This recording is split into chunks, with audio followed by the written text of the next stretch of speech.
Hello and welcome along to Crimepedia podcast. It is very nice to be back. We've had a break for a while, but it is me, your host, this week with my lovely co-host. It is the lovely Morgan. And your name is Cherry. My name is Cherry. That is true. Hello, Cherry. Hello. Yes, welcome back. Yeah, it's been a while. It has been a while. It's been very busy. We've had a very busy time recently. So much has been going on in the true crime world as well. I've noticed that Colin Sutton has got a whole new series of Manhunter on the way. Stephen Keogh's got a whole new series. He's got writers things now that you can go and he can advise you as a detective if you're a writer, and he can advise you on the ways that people detect stuff and crime processes and stuff like that. There's courses you can go on, all sorts. I need to get in on that. Yeah, you should. I think you can do it online too, actually. That would be a good idea. I think you can find him on LinkedIn, or find him on, you're friends of him anyway, I think, on Instagram. He's been posting about it. So you can join up, and because I sent you one the other day, which was a writer's course, because in case you don't know, Morgan has been writing a book, a crime fiction book, which will be out soonish, I'm guessing, hopefully before Christmas. And so we've got a whole knowledge of the whole fountain of knowledge there with the people that we know. Yeah, you could ask about crime processes and stuff. Yeah, because that's the one thing I don't want. Oh my god, if Colin Sutton read my book, he was like, it was okay, except blah blah blah blah blah blah. We don't do it like that. No. Yeah. Well, that would never happen. You'd be like, "Oh, okay." Yeah. Well, we'll keep you posted on Morgan's book, and then maybe that'll be a good stocking filler for Christmas, for all you true crime fans out there. You have a nice crime fiction from a true crime podcaster. Yeah, maybe I could sign it for whoever you give it to. Oh, you could do signed copies, even better. Yeah. Well, this week I have got a case for you from good old Bonnie, Scotland. This week is the story of 58-year-old George Murdoch.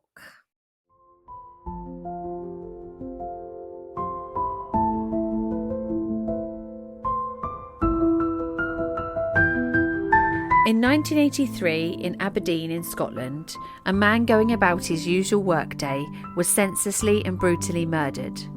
He was a kind man described by friends and family as a good, ordinary, hard-working man. Fast forward over 40 years and police still haven't given up. They're still working on finding the man who did it, and they're almost there. With the public's help, George's family can get the answers that they need.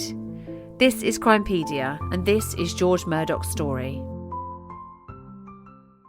Okay, Morgan, so 58-year-old George Murdoch was born in Aberdeen in Scotland, and I couldn't find anything anywhere about this guy that was less than praising. He was described by everyone who knew him as a really kind, gentle man, just an ordinary, hard-working guy. He'd been married to his wife for 37 years. She was called Jessie.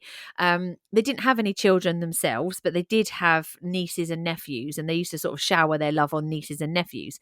And the cutest thing about George that I read was that he loved pigeons. Really? He had his own pigeons. Yeah, it was really cute. And I thought, do you know what? He just sounds like if you watch a program here in England called Coronation Street, there was a really lovable character in that show that used to love pigeons. So if ever I think of pigeon keepers, I always think of him for some reason. So it's just like a general working class, nice guy. Right. He also had a boat that he loved going out on as well.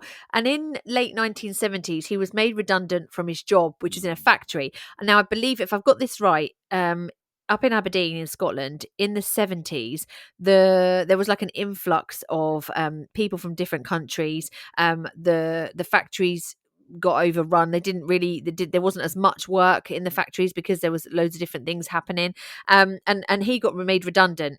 So because of this, he obviously needed to earn money, and so turned to taxi driving to earn a living, which is obviously a good living.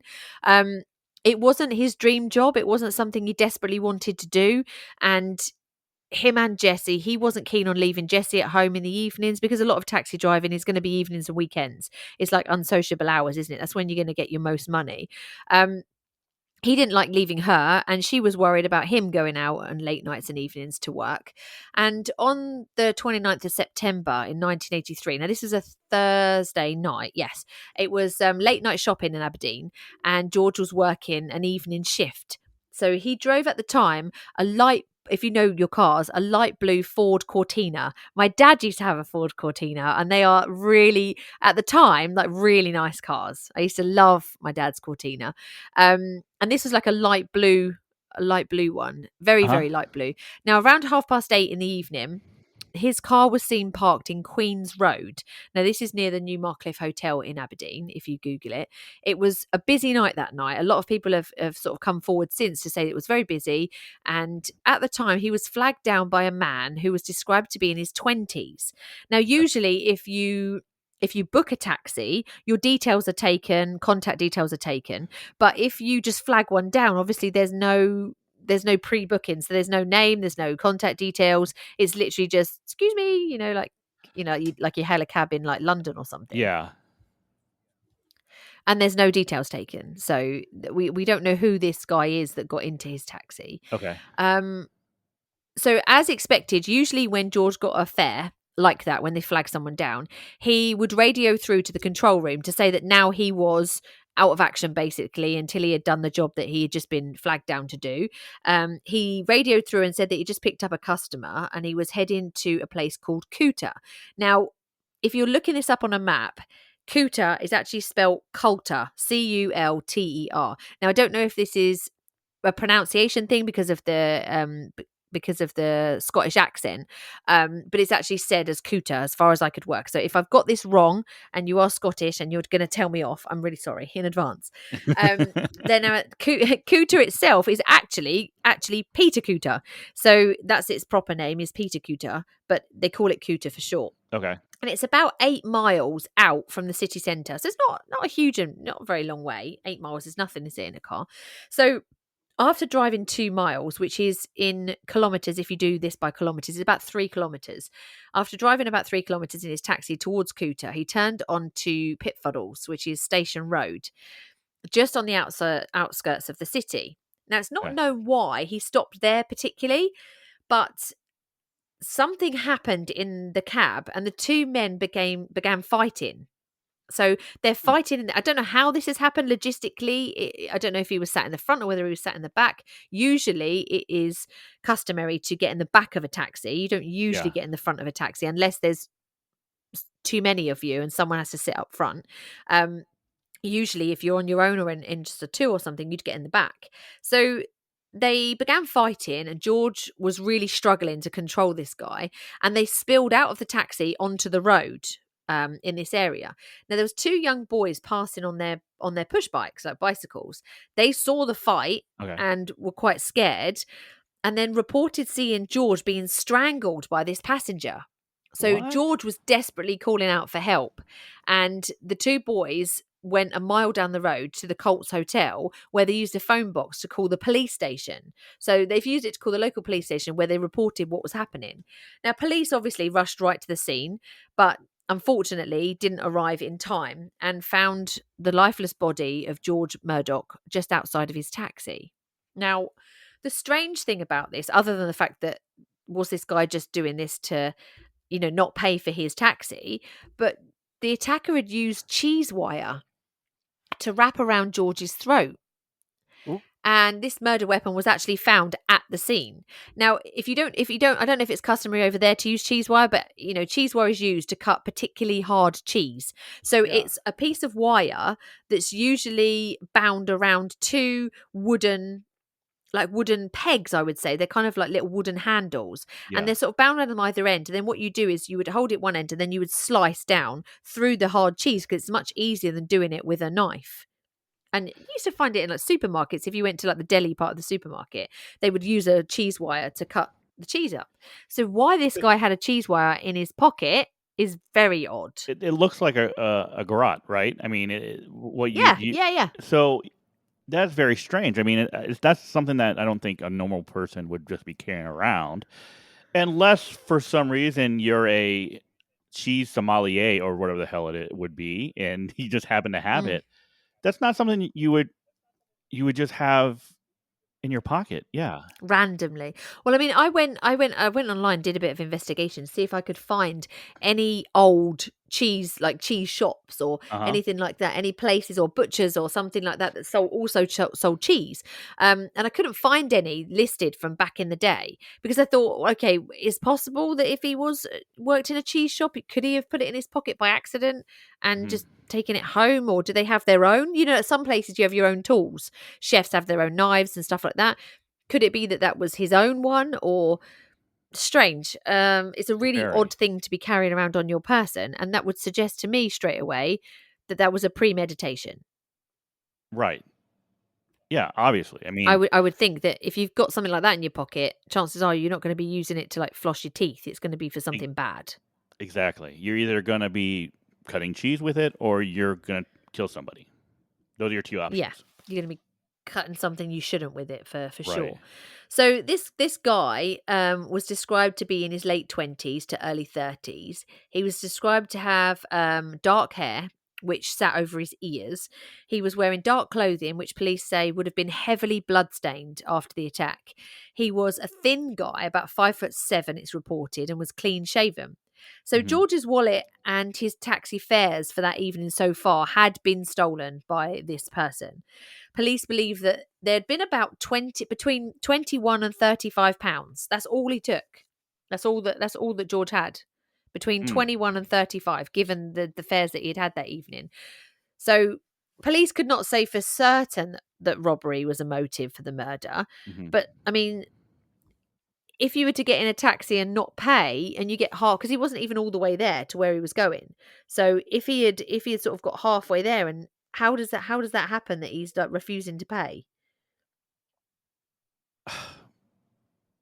It is strange. And here's the other thing: if robbery was the motive, wouldn't it be easier just to like hold them up with a knife instead of just killing them? I mean, that's for a Yeah, robbery, having something that you're gonna kill, with that cheese yeah, wire. I yeah, mean, your goal is to kill them.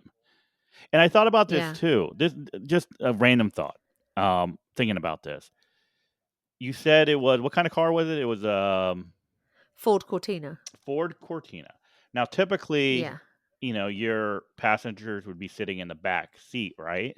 yeah, yeah. Um, were those? Do you know if those were like a two door? Was it a two door sedan or was it like a four door sedan? Do you happen to know? I think it might have been four door.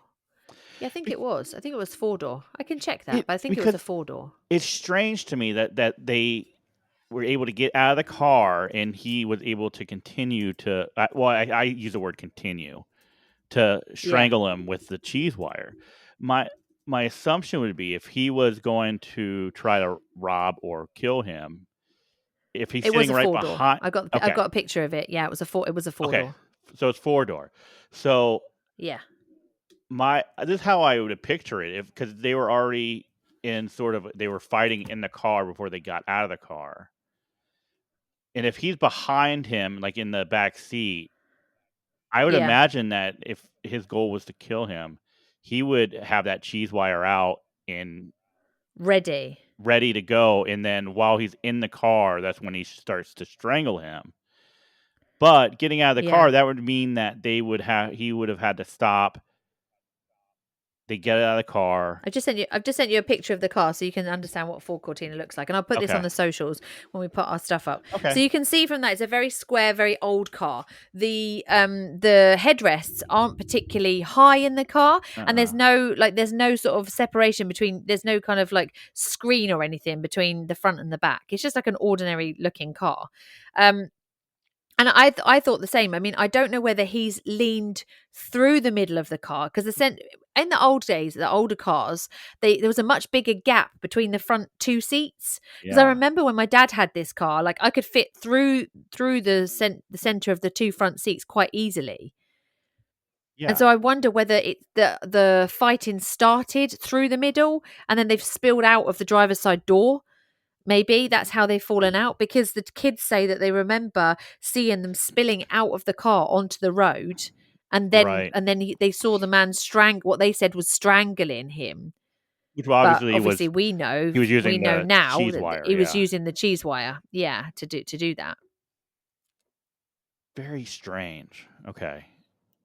I mean, like you said, I think if your motive was to, in this vehicle, if your motive was to rob him, surely you would, like you say, you would have something that would stop him in his tracks, like a knife or a gun or Mhm. something.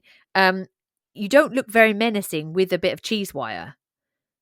No. Like physically, you don't look menacing. But if you Right. just caught him unawares and put it over him whilst he was driving, that's going to cause him to like slam on the brakes, probably drive a bit erratically until he can stop. I mean, you're not really going to pull up the handbrake. I mean, because it's different over here. I think your handbrakes are like up high, aren't they? Like on a truck here. But our handbrakes are down in between the front two seats. So we would pull it Right. up from the front two seats. So Right. it's a very strange, I mean, I don't know how the conversation's gone on, but it's a very strange way to rob someone. I don't think robbery was the motive No, in because this. like I said, if your motive was robbery, you Yeah. would have something that would cause fear where the person would be Fear, that's like, right. "Okay, yeah, here you go. Here's my money. Don't hurt me. Just take it and Yes. go." Yeah. If you have cheese wire, Your intention is it, harm. yeah, exactly. And it Yeah. and here's the thing, it's not like it's difficult to get a knife. So it's not like, "Oh, No. I can't get a knife."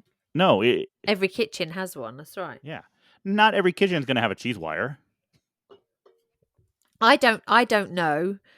I haven't got one. We've never had one in my family. We've never had a cheese wire. I don't know I don't anybody that has that kind of thing at home, to yeah. be honest. I know what cheese wires are. I don't know if I Yeah. know anyone that has a cheese wire or No. has ever had a cheese wire. Maybe it was And I more don't even think common like in the 70s. I don't know, but it's like I there's no there's no yeah. you can't control the situation with a cheese wire, you know what I mean? Yeah, exactly. If you don't if you don't get it It's a strange weapon of choice. right, if you don't get that thing around their neck right Yeah, away, you are stuffed. you don't Yeah. have control of the situation. How do people have No. control of the situation when they have knives, when they have guns, whatever it might be? Not a cheese Yeah. wire. A cheese wire is something that you see serial killers use, right? That's something that they people choose that because they enjoy, you know, Yes. the pain and The effects of suffering it. and the Yeah. effects of it. Yeah, Yeah. right. Yeah. No, you're right.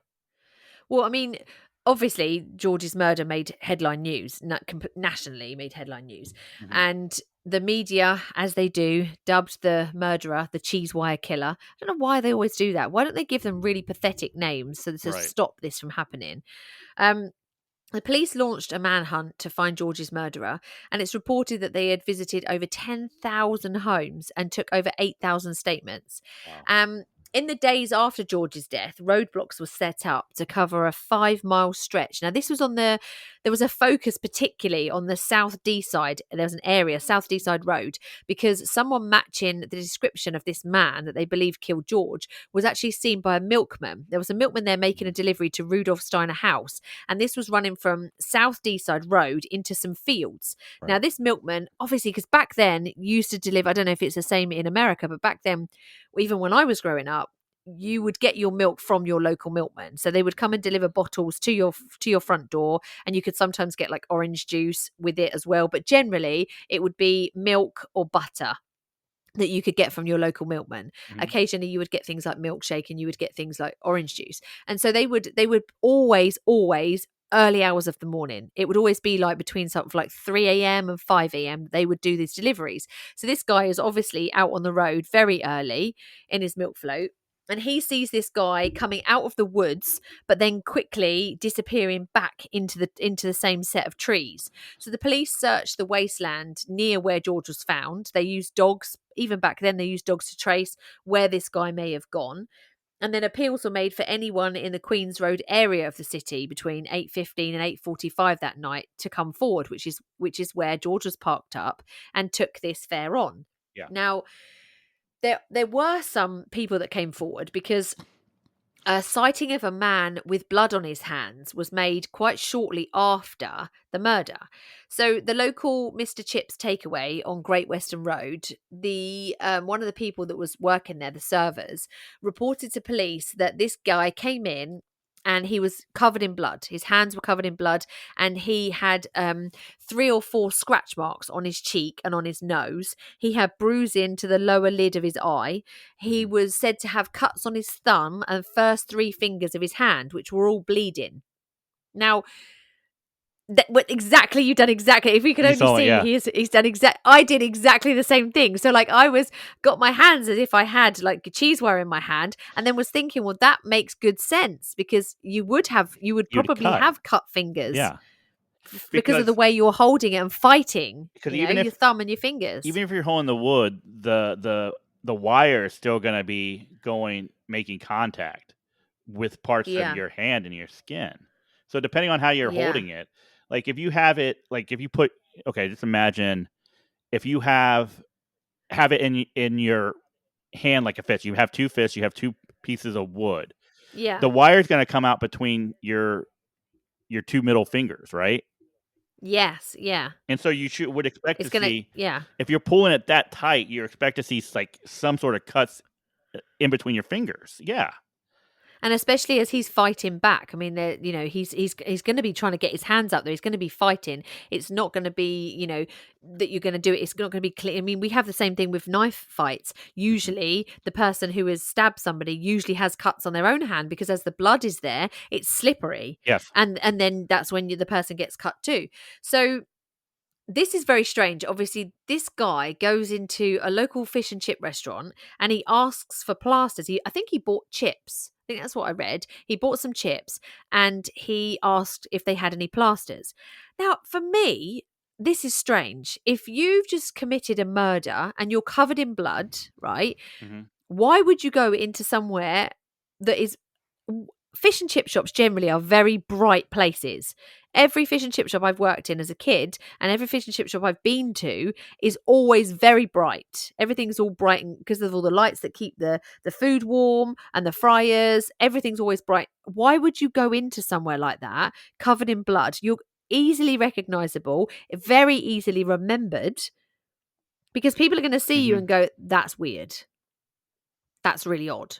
That's I mean, very odd, yeah. if you were to be covered in blood and go and walk into a butcher's, or you were to go and walk into an abattoir, people wouldn't even think twice. But to go and walk into somewhere like a fish and chip shop, absolutely covered in blood, that seems really strange to me.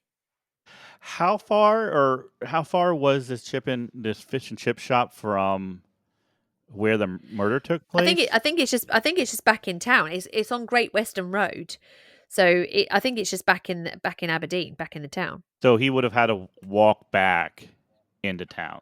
Yeah, into Okay. town. But it was only like it wasn't very far, was it, either? It wasn't that far. I mean, if George picked this guy up, they think between 8:15 and 8:45. So, I mean, he only travelled 2 kilometres out of town before. So, I Mm. mean, that would have taken you not even sort of like 10 minutes, 10-15 minutes. So we're talking about maybe 9 o'clock at night. So he's got back. I mean, fish and chip shops generally, what time do they shut? Maybe 10? You tell me. Yeah, sure. Well, it depends. Yeah, it depends. I mean, when I was a kid, I remember that fish and shops stayed open quite late, and like now, I know that Uh-huh. our local fish and chip shop is usually, I think it's open till like 10, 10:30. But then on the weekends, it's open a bit later. Right. And of course, Okay. this was on. I think this was a Thursday, so this is a weekday. But it was late night shopping, so they will probably open a little bit later because of the late night shopping. You're going to make quite a good trade, aren't you, if you stay Mhm. open? Okay, so that tells me two things. Well, first off, what are the odds that someone would have those type of injuries on that night, Yeah, that close yeah, to where the murder happened? Um, obvious to me that indicates that definitely. I can't say definitely. There's a high probability that that is the person who killed George. To me, the other yeah, thing is yeah. if he's walking back in the town instead of walking to Cutter or Cooter, however you say it. Kuta, yeah, So that tells yeah, me that why if he's walking back into Aberdeen, he's probably from Aberdeen. He's probably heading back towards wherever he lives or wherever he's staying. yeah, Because yeah, if he actually needed to get to Cooter and that's where he was from, then I would imagine that he would be walking and stopping somewhere in the opposite direction. yeah. Okay. Well, exactly, and that makes you think that actually, did he get into the taxi to go to Kuta, or did he get into the taxi because he knew that the way he was going to take the direction he was going to take led him past these fields, led him past these trees, and it was going to be a place that actually nobody would be coming past because it's out the way, and he's got a good chance of being able to hurt him and rob him. That's what it yeah. Yeah. He's taking him out so that there's more seclusion. Yeah, that's what it sounds like. That's piecing it together. That's what it sounds like to me. I mean, Jesse's at home. She doesn't know any of this. So when George didn't come home later that night, she gets worried and she's thinking, because this is before cell phones. She's back thinking this is strange. She's not come Mhm. home. Suddenly there's a knock at the door and it's the police and they break the news to Jesse that George has been murdered. Um, Mm. and bless her, I think that must be to hear that your partner has been murdered is awful, and then to hear that your partner has been murdered in that way, it's just double. It's just awful. It's even worse. And then, of course, you've got the fact that nobody's got a bad word to say about George. He's got no enemies that they Right. know of. They've got nothing. Um, so we also had another sighting was a man came forward, another taxi driver came forward to say that he picked up a bleeding man in the manor field. Now, I don't actually know where this is, but he picked up another man in the area, another bleeding man. Well, surely there can't be that many bleeding men around that time. So the manor field is Manno field. So Manno field. Um, Police say this taxi driver made an anonymous call to the taxi on the 20th of October. And he said that he'd collected a man matching the suspect's description in one of the key search areas.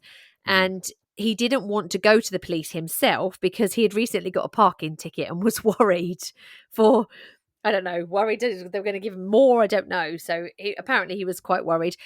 But Yeah. then this made me think, was that a genuine sighting or was that somebody ringing up from a payphone to try and divert officers away from, a certain train of thought maybe? Okay. So just looking here, Are you looking at the map? Yeah, I am. Manafield would Yeah. be the area just south of Great Western Road along Okay, so near Mr. A Chips A93, where A93 is the road that they were taking to Cooter. to Kuta. So it's all. Oh, I see Manor. I've got it here on the map. So what they're saying. So if that's the case, then it looks like he's come out of Queens Road, heading towards Cooter, and he would have had to have go. It would have had to have gone past Manorfield to Yes. go to Pitfodale Station. So that's where he was. Manorfield is just before. So if that's the case, this guy might have been picked up bleeding on the way back. Because that would make Oh, yeah, sense. If yeah. he went out to Pitfodals or Pitfuddles or however you say it. And then he's on his way back and flags down another taxi. By this point, he would have already killed George and would be covered in blood. So Mm-hmm. then this guy was picked up bleeding and dropped back into town, which would then make sense that he then goes to the Great Western Road and buys himself chips. Yeah. But I And mean, damn, you've just murdered somebody, and the first thing that you're thinking of is your stomach. That's bad.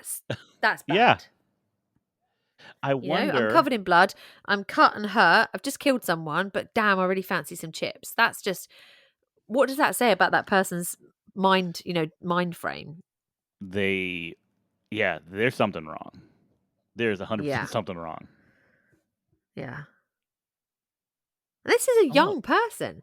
This is a young yeah. guy too. Interesting. And it's This obvious this it's is not, and the thing is, go on. no. I was just gonna say there's too many coincidences here that this is not the same Yeah. person, right? I agree. I agree with you. And like, think about it. Somebody's husband, I think somebody's son. I think this is very young. This is they've said that he's around his 20s, right? So you're looking at Mhm. somebody's either partner or son has come home that night absolutely covered in blood. Right. That this person, unless they live alone, but even then, I would imagine that they would live in an area where there's other people living. I doubt they live in the middle of nowhere where there's no neighbours or anything, because that's just not how things are Hmm. set out there. Um, So this guy is going to be completely covered in blood, even if it's dried blood. I mean, we still know that even if you've been to any crime cons and things, you'll know that if you have blood on your hands and you try and wash it off, there is still that unless you've stood there for sort of like a good 20 minutes scrubbing your fingers and everything, when you've got dried blood, it gets in your nail beds, it gets in your finger cracks, your knuckle cracks, it gets everywhere. This Yeah. guy's already been, well, a guy has already been seen covered in blood in the fish and chip shop, already been seen in a taxi getting back into town. So surely this person has gone home to someone covered in blood. So Yes. when you've got that answer of, oh my God, what happened? Because if your wife was to come home covered in blood, you'd be like, oh my God, what's happened? Are you okay? What's gone wrong? So this person would have gone home, unless they've just burnt those clothes. Yeah. Somebody's got to know that Yeah. their son or their brother or whatever came home completely covered in blood the same night that a guy got Hmm. killed. That is crazy. And here's the thing: so if he's covered in Yeah. blood and Yeah. he hops in another taxi, right? That Yeah. blood should be in that taxi. So you'd think, I hope Yeah. that if the taxi driver called and said, "Hey, I picked up a guy that was bleeding," that they actually investigated that and they, They took can't, because he samples. did it anonymously. He did it Oh, anonymously why would because you of the do? parking Oh ticket. yeah, yeah, that's right, that's right. He was Ah, worried. So he did it anonymously, so there was no sampling to be taken because he didn't want to give his name. okay. Fish and chips. I Okay, so know. I am 100% fish and chips guy is the same guy that got in the taxi. So the fish and chips I was agree. I think so Mr. too. It was Mr. Chips in Manorfield, which is on the corner of Cranford and Great Western Road in Yeah, and Manorfield. Great Western Road is, yeah, that's The right. the the Well, there chances was of a there. the chances of it being a different person is very Yeah, slim, I it's think. very slim. I agree. Yeah, I agree. Well, the taxi driver, there was another taxi driver, a guy called Harry Mark, and he Hmm. remembers the night that George was killed, that he was driving down Queen's Road in West End when he Right? saw George, because I guess you get to know they're not marked taxis like you have sort of, they're just general people's cars. I mean, he's doing Yeah. it for himself. He's not working for um a branded firm, and sometimes they used to have like magnets that you'd stick to the door that had the taxi firm's number on. Now Yes. he was driving down Queen's Road and he saw George passing him with a passenger in his car, and Harry gave him a wave, and that was the last known sighting of George Hmm. alive. That was the last. That's the one we've got. So Yeah. Harry told STV News that it came across the radio that George was dead, and I thought, imagine putting that across the radio. And he said he asked the girl that was in the car to leave, and said that he wouldn't charge her for the fare, and then he went back to the office because Wow. obviously they've come over the radio and told everybody that George has died. And to What? him, he That's thought that was crazy. really sort of callous and quite. I would have. It I mean, was. I would have. Personally, I would have been like, okay, all available taxis, can you please make your way back to the station? I wouldn't have told Yes. them why until they all got there. No. Definitely not, especially That's because quite you don't know yeah. who's in the car with these drivers, right? I mean, Exactly. that's crazy. So on to the investigation. So on October the 16th, 1983, police made a plea to some witnesses. Now, this is called the Silent 16. These are the people that they wanted to come forward, which they thought would have information. So Okay. the first guy was the guy that George picked up before the final fare. This was a passenger that went from King Street and St. Matcha Road to the Bridge of Don. So that was the last person before George's final fare. Then there was a man matching the suspect's description that was ejected from the Newmarket Hotel on Queen's Road just before George's taxi left. So Hmm. could it have been Okay. the guy that was ejected from there? Then another one was just after the murder, there was a man seen running across the North Deeside Road. Another man was seen running on North Deeside Road towards the city at 9:06 p.m. 5 minutes later, there were 4 teenagers waiting for a bus in Pitfordals. So they want to talk to them. And then 4 of 5 joggers were also in the area at the time and hadn't gone to police. So they know that there was 5 people out jogging. One came forward and gave any information that they had to police. But we know that there were 5 others, or four, one other, though, one person came forward, sorry, 4 others hadn't come forward yet to give their information to the police. So after a long investigation, there were no new leads found and no one had come forward. And so this case, sadly, had gone, as we would call it, had gone cold. Right. After the murder of her husband, Jessie, this is so sad. Jessie was never the same after her husband was murdered. She never talked about his murder. She wouldn't talk about it. Her health then started to decline. And she was always afraid that this murderer would come back for her, which I then wonder, was there something that she knew, or her and George knew? Was there a falling out with her and somebody else? Because she wouldn't talk about the murder after it happened. And she Right. was always frightened that someone was going to come and get her too. And if it was a stranger or it was a robbery, why would they come back for her? So could it be that maybe George had fallen out with somebody or they had fallen out with somebody? I don't know. It's just a speculation, but they Hmm. seem to be such lovely people and there seems to be nobody that's got a bad word to say about them whatsoever. So is it just that this is like a survivor's guilt and Right. it's messed her up that she's lost her husband? I mean, I'm sure it would. It must be absolutely horrific for her to have to then carry on alone, without him, knowing that he was taken in such a savage and horrific way. Right. So I'm sure that would affect your mental health, no end. And sadly, in March 2004, Jessie passed away. Hmm. So she never got to know who or why or, you know. In 2022, it was a big year for this case. The Okay. case featured on Crime Watch Live. Now, so Right. we have, I think you have like some kind of Crime Watch there too. So it's a TV program. We've talked about it before on previous episodes that they would tell you like cases that the police are wanting help on and that Hmm. they're asking for witnesses on things and they do reconstructions and stuff like that. And they have this Crime Watch Live, which is a series of live episodes that they do straight onto like straight on. And it's normally daytime. I think it's like daytime TV. Okay. Crime Watch always used to be, I think I can remember, it was either a Friday or a Saturday night Crime Watch. It was always on like past 9 o'clock. And it used to Yes. scare the living daylights out of me when I was a kid because it's all real stuff that's happened. So I Yeah. used to always watch it with my nan. Me and Nan always used to watch Crime Watch together. And I remember I used to go to bed afterwards and I used to be like, then you're like laying in bed and you're sort of kind of like thinking, what noise was that? Was that someone coming in the door? Is that a burglar? Is that a robber coming to get us? I don't know That, why. I don't know why I used to watch it because it used to scare the life out of me. that was me in Unsolved Mysteries.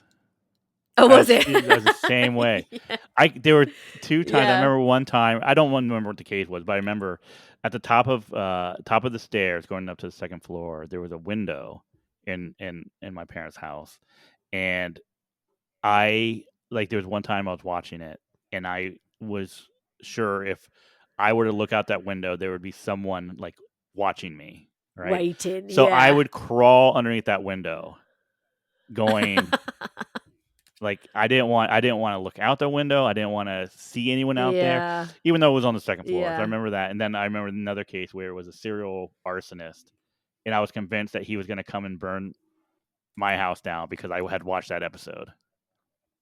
How funny. What have our parents done to us? So, so these episodes went out, I think it was the 14th of March, if you want to Okay. look it up. I think they will be available on probably on YouTube or something. So it's 14th of March 2022. It was season 15, episode 6, which was the live episode which featured George's murder. And this actually led to new leads. So Oh, dozens okay. of people came forward with new information, okay? Okay. Now, a guy called Alex McKay, which is actually George's nephew, talks in the show about his uncle, who they used to call Uncle Dodd, which I think is really cute. And he talks about how he was with his family, and he talks about how he was a big kid at heart. And it's really nice to it's heartwarming, Yeah. and it's also so sad to see that even now, after all these years, it still deeply affects his family. It still Yeah. deeply affects him that his uncle was taken away this way and that they've got no answers. And you hear about these cases and you listen and you think, yeah, that's really sad. And then you're sort of on to the next one with these TV programs. But this episode was really touching because his nephew is a fully grown adult now. You know, Yeah. he's a fully grown man, and it's really sad to hear how much it still affects him even to this day.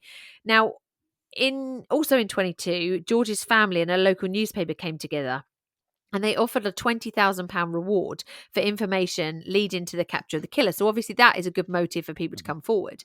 Police have renewed the appeal for witnesses. They also said that they were starting to look and speak to a small, stocky man in his 60s to 70s who was seen in Wilson's sports bar on Aberdeen's Okay. Market Street wearing an Iron Maiden t-shirt in September 2015. So Okay. this guy, 2015, he would have been in his 60s or 70s. And apparently he may have significant information for police. Because I would imagine if you're from that area and you have information, you talk about that kind of thing. So in September 2023, it was 40 years after George's murder. Mhm. And police uncovered evidence that they believed could help solve the case. So, advancement in forensic analysis had enabled a DNA profile to be taken from George's case. This Oh, DNA shit. profile has already been used to eliminate up to 50 people they had as potential subjects in George's murder. Wow. That is amazing. That's 40 years after the significant. murder, they now have a full DNA profile of this person. The reward now has gone up to 50,000. So Okay. it's gone up even more. And police have said that they are urging anyone who has not come forward previously who believes that they can assist in the investigation to contact 101, or there is an email that is a dedicated inbox specifically for this case. And I'm going to read it to you because it's quite long. So if you are listening and you have any information on this case, then you can email. It's scd Holmes Aberdeen at scotland.pnn.police.uk. I'll put this on our socials so that you don't have to remember that, because I doubt you've got a pen in your hand whilst you're listening. So I will put that on our socials. But there is a dedicated inbox. So you can do this anonymously. You don't have to give your name. You also don't have to give your name on 101. You can do that as submitting intel to the police without giving any details at all. So if you do have any information, please come forward with it, because after 40 years, I think this family have struggled on enough. And I think that Right. this is so close to being solved. We've got a clear DNA profile. This is so, so close. And I think that the family have had a terrible time over all this time. Jesse's gone, George is gone. You know, somebody needs It's to be got for this murder. senseless. 100%. This is absolutely a senseless murder. I mean, it seemingly happened for no reason.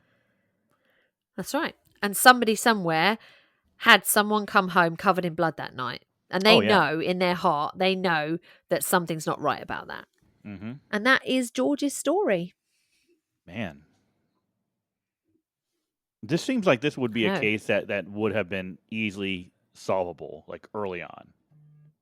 I believe, yeah. If they had the DNA techniques we had now, then Yeah. I think they would have done it. It would have been solved really quick. But now, obviously, detectives are now fighting the fact that this is 40 years ago. You know, I mean, that Mhm. guy was in his 20s, like roughly in his 20s, 40 years ago. So he's going to be in his like 60s now, 60s, yeah. maybe late 60s at a push, early 70s at a push. So Mhm. there is every every opportunity that this guy is still alive, possibly still married to the same person, or is now married to the person he was dating back then, or was he a military man? Was he? I don't know. Who was he? I'm sure we can find out. And let's be honest, there's probably not that many people that have cheese wires. Come on. Exactly. And I don't know how easy it was just to pick one up back then. Were they readily available in your local, your local store? I don't know. I don't think so. There's a mom out there that had a cheese wire Yes. go missing. Yeah. Or a workplace that had a cheese wire go missing. Right. Yeah. There's somebody somewhere is going to listen to this, or not necessarily to us, but somebody somewhere has listened to reports on this and gone, that could have been ours. There is a family member that has suspected that their son, definitely, or cousin, or whatever it might be, definitely might have. There'll be involved. whispers. There'll be whispers locally, and they need to do the right thing and come forward. Yeah. Man, hopefully answers come quickly now. I really hope that we can give you an update soon to say that they've matched the DNA profile. They need to introduce it so that we can use genealogy in this country. It would be so good to be able to use that as a tool to catch people, because it can only do good. If you've done nothing wrong, you've got nothing to worry about. So right. Exactly. So that's this week's case for you. Well, thank you very much. I really like that one. I appreciate it. You're welcome. And with that, Sherry, how about we do what we normally do at this point in the show and do a little dumb criminal? Let's go. Hey, use a dummy and use a piece of shit. Well, still makes me laugh 2.5 years later. I'm still laughing at that. Oh no, wait, aren't we 3 years now? Because it was August. So yeah, 3 years later. Still laughing at that. I think it's more than 3. I don't know. It's been a long time. It's been a long time. It's been a long time. I think we're moving in. Yeah, we might be going to year 4, I think. I don't know. No, we must be, because didn't we start this in lockdown? Didn't we start this in 2020? Yeah, so we did. We would be 4 years. Just gone 4 years. Wow. Woo, go us. Jeez, time goes fast. Doing it so long we can't even remember. Well, Cherry, this week I have not one, but 2 dumb criminals who are definitely pieces of shit. Okay? Okay. We've had many dumb criminals who have tried to rob banks. This robbery probably takes the cake. All right? This one's a little different. Okay. All right? Okay. So 2 women from Ohio face charges for allegedly driving the dead body of their male roommate to the bank, propping him up, and withdrawing money from his account. I heard about this. This is absolutely insane. So, Lorene Forello, who's 55 years old, and Karen Kasbaum, 66, of Ashtabula, Ohio, were charged with theft and gross abuse of a corpse. Okay, so this is so sick. So the 2 women allegedly found the deceased, Douglas Lehman, who was 80 years old, dead in his home where they were also residing. Okay, so the 2, with the help of a third person, allegedly put Lehman in his car and drove to the bank, where they withdrew an undisclosed amount of money from his account. It's further alleged that Mr. Lehman was placed in the vehicle in such a manner that he would be visible to the bank staff in order to make the withdrawal. All right. So he was propped up in the passenger seat so the teller could see him. So they pulled a Weekend at Bernie's on this guy. Yeah, they did. I shouldn't laugh because it's not even funny. It's ridiculous. Yeah, so this is something that they actually would have done normally, but before he was dead. So if they had to go to the bank and withdraw money for his account, they would drive him. He would sit in the passenger seat, and they would see him. Okay, hey, Mr. Lehman, and then they would get the money. Yeah. So they decided to go ahead and, after he died, basically withdraw whatever he had left. Carry on. Carry on, right?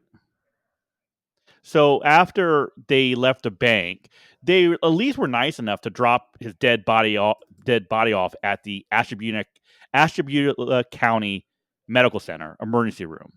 and they would leave without identifying laymen or themselves. That's so bad.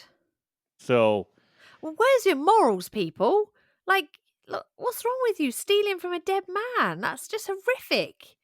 And the fact that you took the dead man to the bank to get his money out.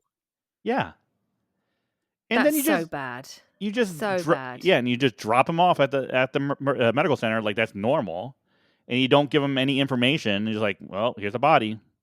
Do what you want with it. That's so bad. So So bad. obviously, his life, was meaningless to them. They were just interested in his money.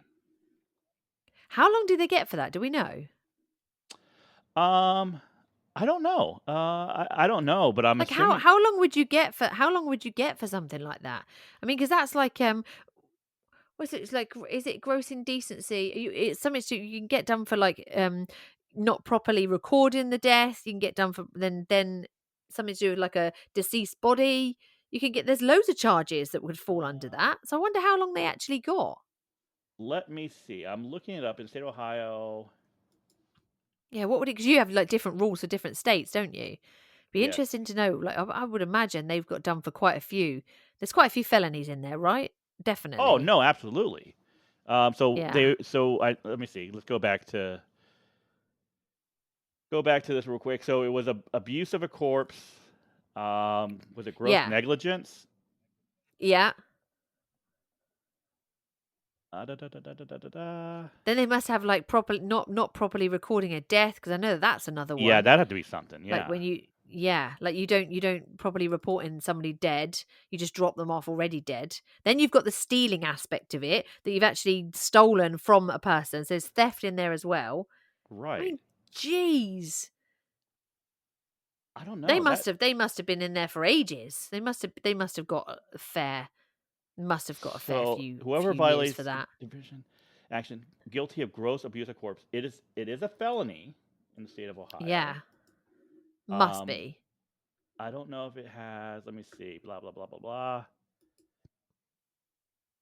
It doesn't. I don't have the maximum sentence for that, No. but I hope. But I would imagine. I mean, there's felonies in there, isn't there? There's more than one felony there, 100%. Yeah. So that's yes. There's going to be time served. Yeah, definitely. So there should be too. It's just terrible. Let me see. More Dumb criminals. I mean, here's one where it's sentencing and corpse abuse. They got 3 years for it. This was. Yeah. So who knows? I mean, hopefully they get some sort of sentence and they have to sit in prison and think about what the hell they did. It's just it's messed up. I mean, sick. It's sick. That's what it is. It's sick. Not only have you stolen from a little old man, but he's dead, and you haven't properly given him a proper, burial. You just drop him off like so bad. He was nothing. Just drop him off at the thing, like a piece of rubbish. That's so bad. That's terrible. Shame on you, people. Shame Pieces on you. of shit. Definitely.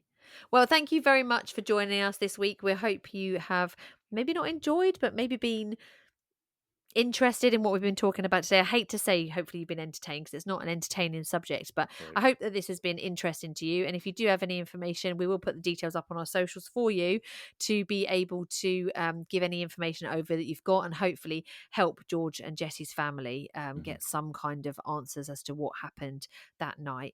We will be back again in 2 weeks' time with our next episode. That will be Morgan's episode. So for now, be nice and bye.